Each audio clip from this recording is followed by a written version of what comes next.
Me llamo Elena, tengo 35 años, y pensaba que ya había visto todo el favoritismo de mi familia, hasta esa noche. En la cena por el 36º aniversario de mis padres, en un concurrido restaurante de Madrid, el tintineo de las copas y las risas se desvanecieron cuando mi padre se puso de pie, con la voz afilada. Ojalá tu hermana fuera nuestra única hija, dijo con los ojos fijos en mí.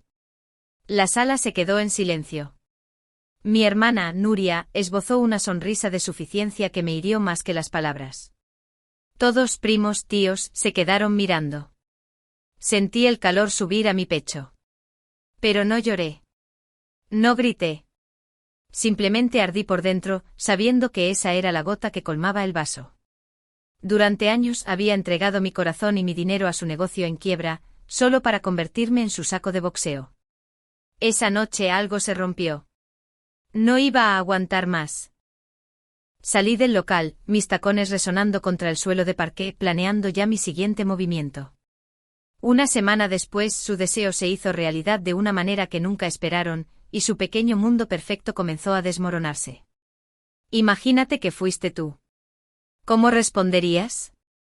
Desde que era una niña, siempre fui la segundona. Mis padres, Fernando y Carmen, nunca me dejaron olvidarlo. Cuando yo era pequeña, se deslumbraban con mi hermana Nuria, elogiando sus notas excelentes, sus trofeos de oratoria, su sonrisa perfecta. En cuanto a mí, tenía suerte si se daban cuenta de que estaba en la habitación. Todavía arrastro la punzada de esos años, como aquella vez que gané un concurso de matemáticas y se olvidaron de aparecer, demasiado ocupados animando a Nuria en su recital de baile.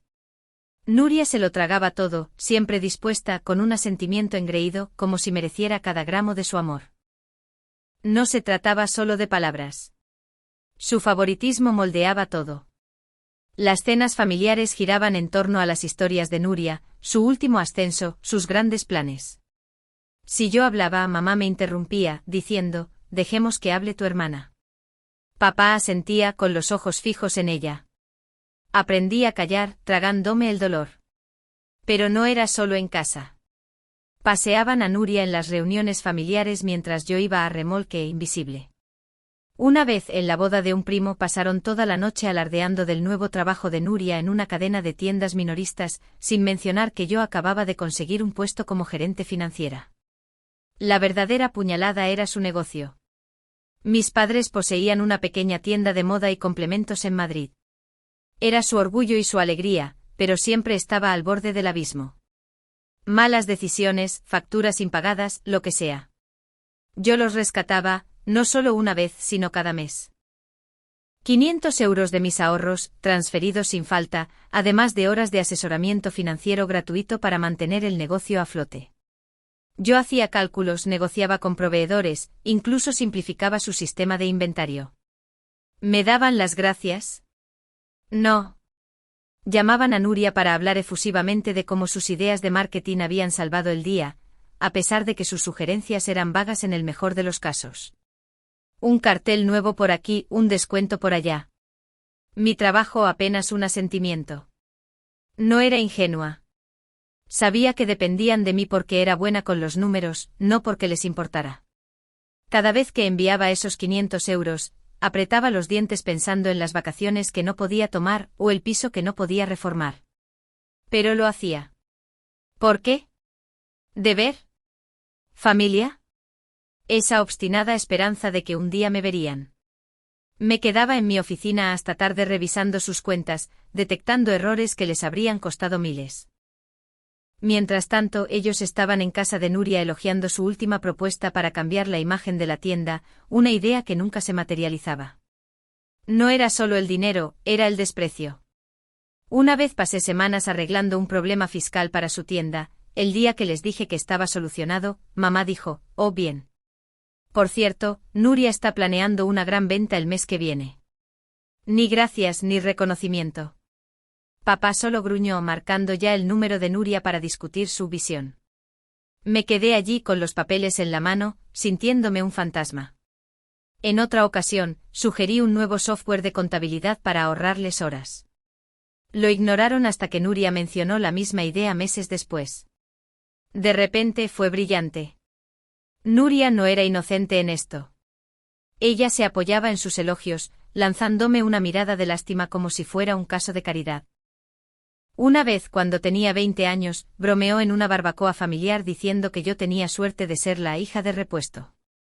Mamá se rió. Papá no la corrigió. Ese recuerdo se me clavó como un cuchillo cada vez que la ponían en un pedestal. Sin embargo, seguí ayudando mes tras mes, transfiriendo dinero, ajustando presupuestos, porque pensaba que eso era lo que hacía la familia. Mirando hacia atrás, lo veo claramente. Me usaron, no solo mi dinero, sino mis habilidades, mi tiempo.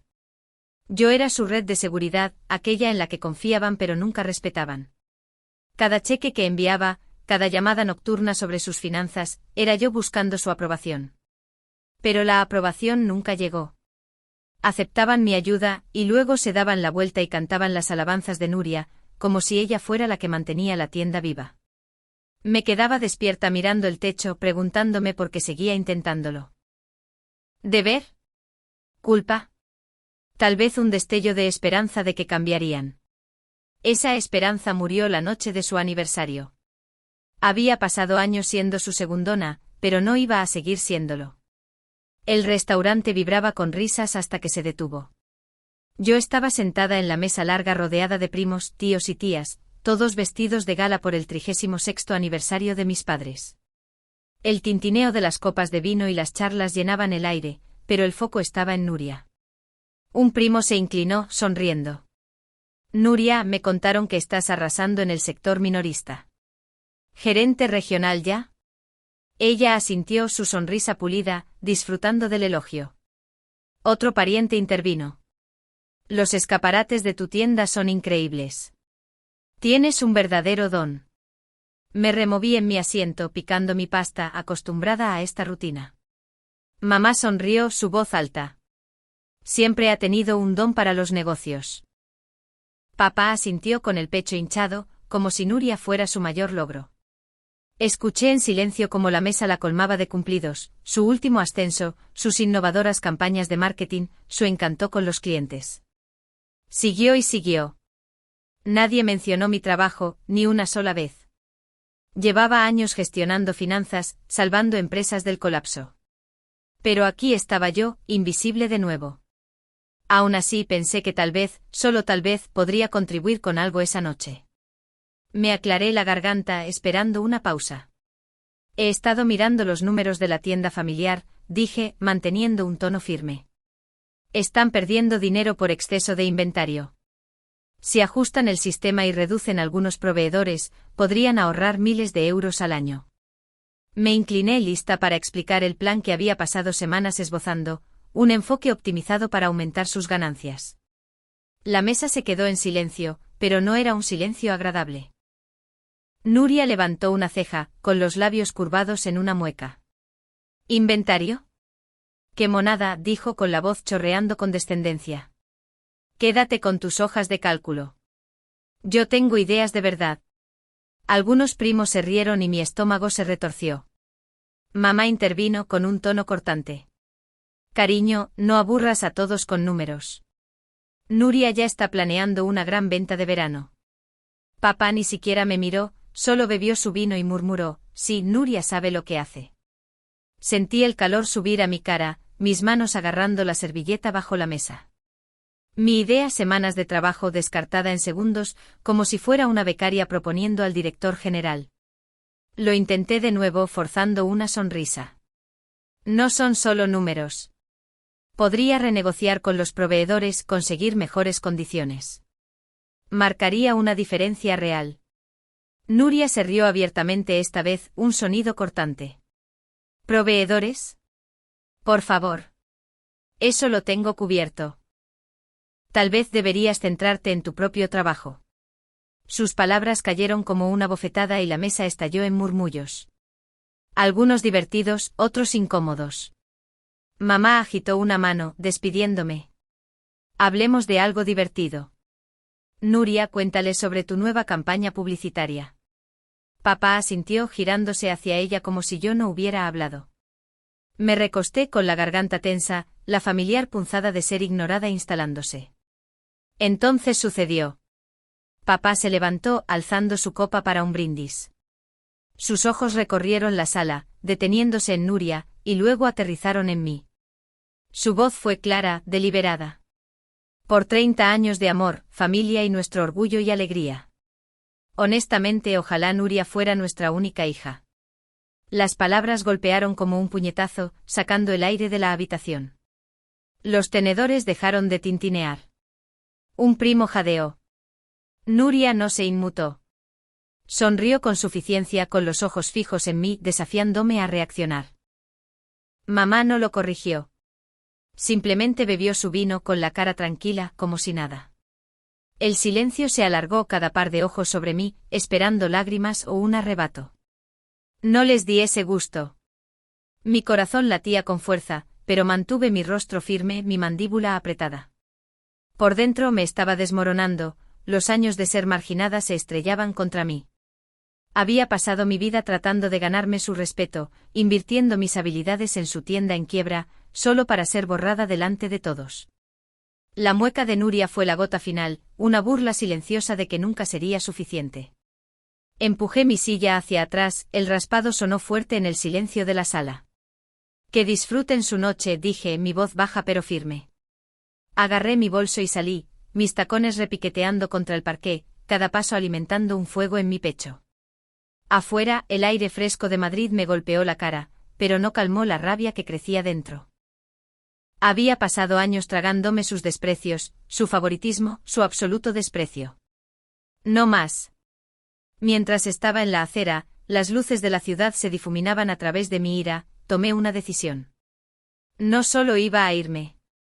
Iba a poner fin a este ciclo de ser su segundona de una vez por todas. Esa noche me senté sola en mi piso.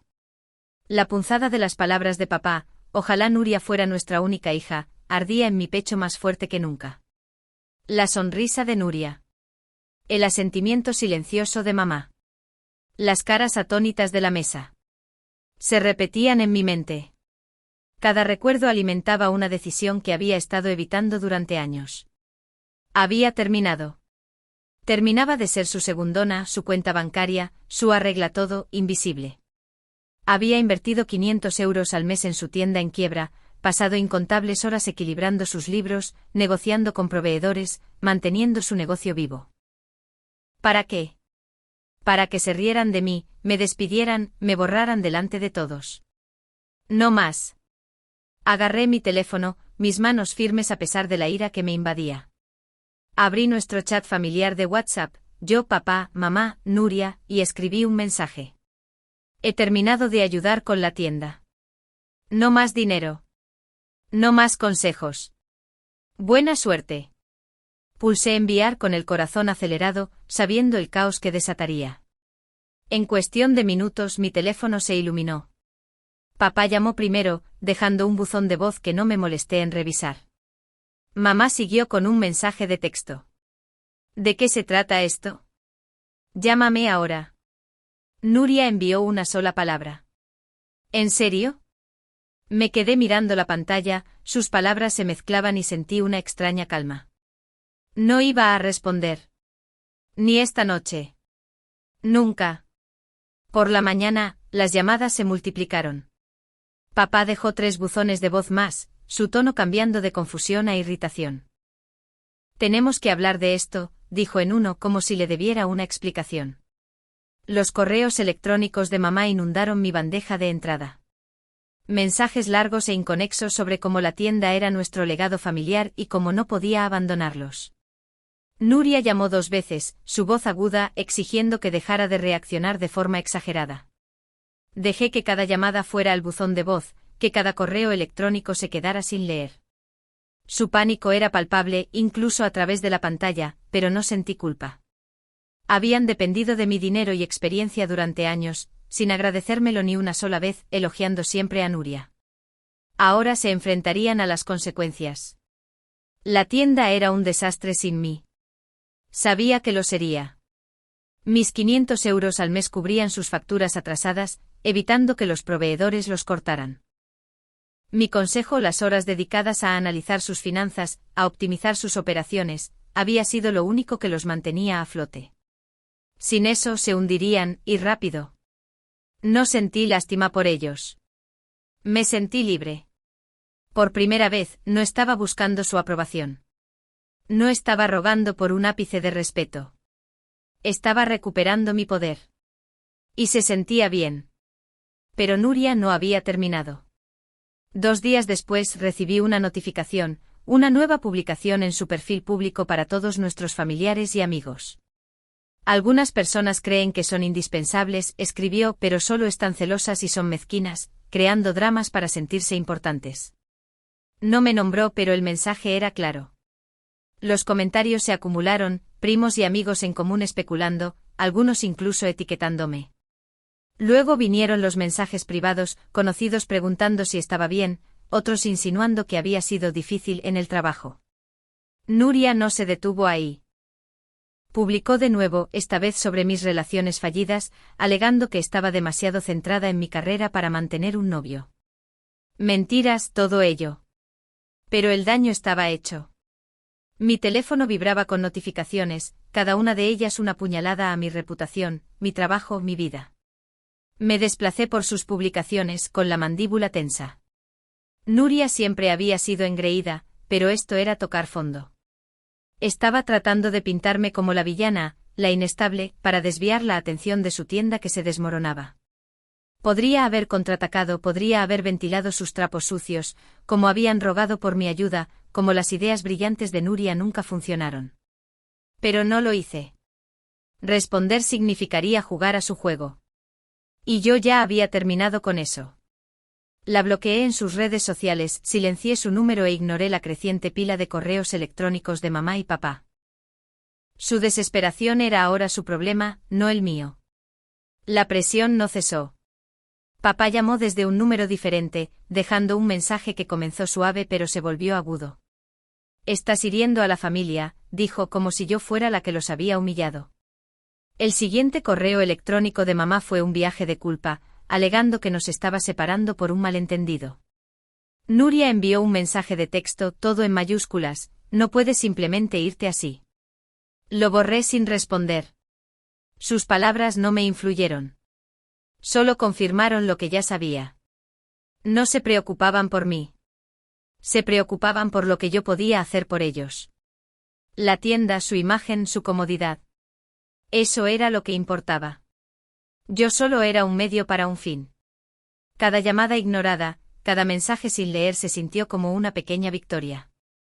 No iba a permitir que me volvieran a arrastrar a su ciclo de desprecio y dependencia. Los mensajes de Nuria seguían llegando, indirectas vagas sobre gente ingrata o traiciones familiares. Dolían, pero no lo suficiente como para doblegarme. Mis colegas empezaron a hacer preguntas, incitados por sus mentiras, pero las ignoré centrándome en mi trabajo. Yo era buena en mi trabajo, mejor de lo que Nuria fue jamás en el suyo, y no iba a dejar que su difamación me hundiera. Sentada en mi escritorio, pensé en la tienda, cómo se desmoronaría sin mi ayuda. Cómo se apresurarían a arreglar lo que yo había mantenido unido durante años. No sentí lástima. Sentí resolución. Me habían empujado demasiado lejos. Y ahora aprenderían lo que significaba perderme. No solo me estaba yendo. Estaba preparando el escenario para su caída. Y aún no había terminado. Una semana después, abordé un vuelo a Málaga. La decisión de visitar a mi abuelo Enrique no fue impulsiva. Fue calculada. Había pasado días ignorando los buzones de voz de papá, los correos electrónicos culpabilizadores de mamá y las viciosas publicaciones de Nuria. Cada uno tratando de arrastrarme de vuelta a su telaraña. Pero no iba a volver. Ni a su tienda, ni a su drama, ni a sus mentiras. Necesitaba a alguien que me escuchara, alguien con el poder de cambiar las cosas. El abuelo era esa persona. Siempre había sido justo, un hombre tranquilo que veía a través de las fachadas, y sabía que me escucharía. El vuelo de Madrid a Málaga duró poco más de 1 hora, tiempo suficiente para ensayar lo que diría.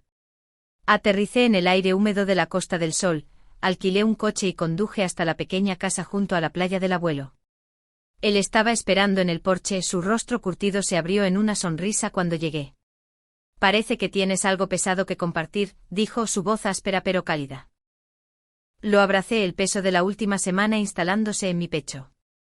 Nos sentamos en su salón con el zumbido de un viejo ventilador de fondo, y dejé que todo se derramara. Comencé con la cena de aniversario. Le conté cómo papá se puso de pie, copa en mano, y declaró que deseaba que Nuria fuera su única hija, como su sonrisa me hirió más que sus palabras. Le expliqué los años de ser marginada, mis ideas ignoradas, mis contribuciones despreciadas, todo mientras elogiaban los planes a medio cocinar de Nuria. Le mostré el dinero, los 500 euros al mes que había gastado durante años, directamente de mis ahorros para mantener su tienda a flote. Describí las noches pasadas arreglando sus problemas fiscales, negociando con proveedores, optimizando sus operaciones, solo para encontrarme con el silencio o el desprecio. Luego llegué a las publicaciones de Nuria, las mentiras sobre mi trabajo, mi relación, propagándose como la pólvora entre familiares y amigos. El abuelo escuchó, su rostro se endurecía con cada palabra. Sus manos, rudas por años de trabajar en la construcción, se cerraron en puños cuando mencioné el brindis de papá. ¿Dijeron eso delante de todos?, preguntó con voz baja, casi un gruñido. Asentí sacando mi teléfono para mostrarle las publicaciones de Nuria, capturas de pantalla que había guardado antes de bloquearla. Algunas personas creen que son indispensables, se leía en una, seguida de comentarios de primos que se habían creído su versión. Otra publicación insinuaba que yo era inestable, arrastrando mi carrera por el barro. Los ojos del abuelo se estrecharon, su mandíbula apretada. Eso no es familia, dijo. Eso es traición. Se sentó, su voz firme pero feroz. Voy a cambiar el testamento. No se merecen un céntimo. No lo presioné. No fue necesario. El abuelo llamó a su abogado esa tarde, un hombre brusco con traje que llegó en cuestión de horas. Me senté en silencio mientras discutían los cambios. El abuelo fue claro. Papá, mamá y Nuria estaban fuera. El terreno, las propiedades, todo iría a mí, con una porción donada a una organización benéfica local que había apoyado durante años. Te lo has ganado, me dijo, sus ojos suaves pero firmes. No solo por lo que has hecho, sino por quién eres. Tragué saliva con dificultad, el peso de sus palabras calando. Por primera vez en años me sentí vista. El abuelo no se detuvo ahí. Me pidió detalles sobre las finanzas de la tienda, cuánto había dado, cómo habían dependido de mí. Cuando le expliqué los 500 euros al mes y mi consultoría no remunerada, volvió a negar con la cabeza. Se estrellarán sin ti, dijo, no con lástima, sino con certeza. Que lo hagan. Asentí sabiendo que tenía razón. La tienda ya estaba en terreno inestable y sin mi ayuda, se enfrentarían a las sanciones fiscales y las deudas con proveedores que yo había estado conteniendo. Volé a Madrid al día siguiente con mi determinación más fuerte que nunca. No llamé a papá, mamá ni Nuria. No revisé sus correos electrónicos ni mensajes de texto. La tienda ya no era mi problema. Que se ocuparan de las auditorías, las facturas vencidas, el desastre que habían ignorado durante años. Me sentí más ligera, como si me hubiera quitado un peso que había llevado durante demasiado tiempo. De vuelta en mi piso, me reuní con mi amiga Clara, la única persona que siempre me había apoyado. Tomamos café en una pequeña cafetería cerca de mi casa, y le conté todo, la cena, las publicaciones de Nuria, mi viaje a Málaga. Clara escuchó con los ojos muy abiertos pero amables. Hiciste lo correcto, dijo, removiendo su café con leche. Te han estado usando desde siempre. Es hora de que te pongas a ti primero. Sus palabras me llegaron. Simples pero ciertas. No me presionó para que perdonara o arreglara las cosas. Simplemente lo entendió. Concéntrate en ti, añadió con voz firme. Tu carrera, tu vida. Vales más que su drama. Asentí, agradecida por su claridad, por su apoyo. Clara tenía su propia vida, un trabajo ocupado en marketing y sus propias batallas, pero siempre había sacado tiempo para mí sin hacer preguntas.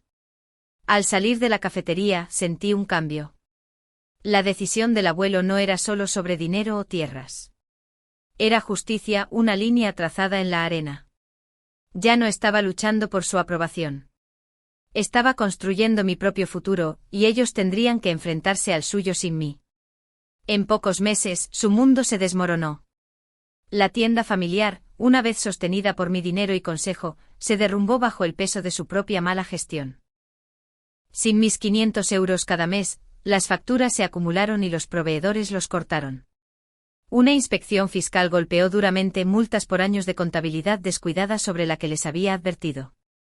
Las multas eran paralizantes, decenas de miles de euros que no podían pagar. Papá intentó negociar, pero su encanto no funcionó con los inspectores. Mamá se apresuró a vender el inventario, pero ya era demasiado tarde. El banco ejecutó la hipoteca y la tienda cerró sus puertas definitivamente. Me enteré por un primo, no por ellos. No llamé para ver cómo estaban. Habían tomado sus decisiones. Los grandes planes de Nuria se hundieron con el barco. Había estado proponiendo ideas a inversores, alardeando de convertir la tienda en una cadena, utilizando su supuesta experiencia minorista para vender la idea. Pero con la tienda desaparecida, su discurso fracasó. Los inversores se echaron atrás, poco dispuestos a tocar un negocio hundido. Su reputación sufrió un golpe aún mayor cuando sus publicaciones en redes sociales resultaron contraproducentes. Algunos parientes, cansados de sus ataques engreídos, comenzaron a indagar. Se enteraron de que yo había sido la que mantuvo la tienda viva, mi dinero, mi trabajo, no sus ideas brillantes. Un primo publicó una captura de pantalla de mis transferencias bancarias, prueba de los 500 euros que enviaba mensualmente. Los comentarios cambiaron rápidamente. «Mentiste sobre ella», escribió una tía. Ella los sostuvo a todos. Nuria intentó borrar sus publicaciones, pero el daño estaba hecho. Amigos de la familia dejaron de seguirla y sus colegas susurraban sobre sus exageraciones. Se quedó luchando por salvar la cara, pero nadie se creyó sus excusas. Papá y mamá se enfrentaron a su propio juicio. Sin los ingresos de la tienda, sus deudas acumuladas por años de malas decisiones los engulleron. Habían sacado una segunda hipoteca para mantener las apariencias, contando con mi ayuda para cubrir los huecos. Ahora, sin dinero entrando, no pagaron las cuotas. El banco se quedó con su casa, un modesto piso de 3 habitaciones en el que habían vivido durante décadas. Se mudaron a un pequeño apartamento, sus pertenencias metidas en un trastero. Los parientes que antes habían elogiado cada palabra suya se volvieron fríos cuando se difundió la verdad.